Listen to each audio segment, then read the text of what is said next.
উত্তরবঙ্গে পৌঁছে সুর চড়ালেন শ্রমিক। বিজেপির রাজ্য সভাপতি পদ পেয়ে প্রথমবার উত্তরবঙ্গ সফরে এসে রাজ্য রাজনীতিতে সুর চড়ালেন শ্রমিক ভট্টাচার্য। সোমবার বাগডোগরা বিমানবন্দরে নামার পর তিনি জানান, আগামী বিধানসভা নির্বাচন মানুষের লড়াই। উত্তরবঙ্গের মানুষ ইতিমধ্যেই তৃণমূল কংগ্রেসকে বিদায় জানিয়েছে। এবার দক্ষিণবঙ্গের পালা। এই নির্বাচনের লড়াই মানুষের লড়াই।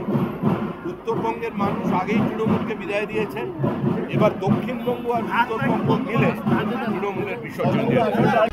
তিনি সরাসরি অভিযোগ করেন, বঞ্চিত ও অবহেলিত উত্তরবঙ্গকে নিয়ে যারা এতদিন কান্দাকাটি করত, আজ তারাই এই অঞ্চলের সঙ্গে প্রতারণা করছে। উত্তরকন্যা প্রকল্পে যে বাজেট বরাদ্দ হয়েছে তা দিয়ে তো জলও গরম হয় না, সেই টাকাও অন্যত্র পাঠানো হচ্ছে।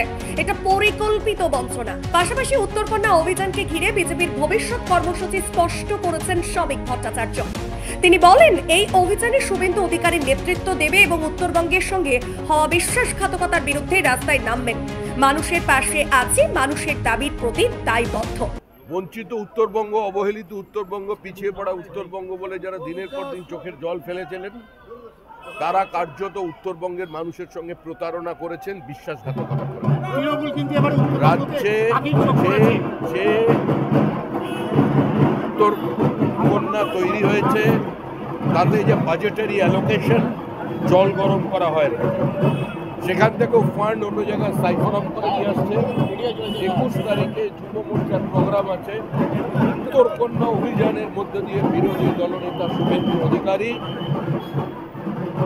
উত্তরবঙ্গের সঙ্গে বঞ্চনা, উত্তরবঙ্গের সঙ্গে প্রতারণা, উত্তরবঙ্গের সঙ্গে বিশ্বাসঘাতকতার প্রতিবাদের সূচনা করবেন। উত্তরবঙ্গের রাজনৈতিক আবহে শ্রমিক ভট্টাচার্যের এই বার্তা তৃণমূলের বিরুদ্ধে বিজেপির লড়াইকে নতুন করে জোরদার করল বলে রাজনৈতিক মহলের অভিমত। শিলিগুড়ি থেকে নিজস্ব প্রতিনিধির রিপোর্ট, খবর বাংলা।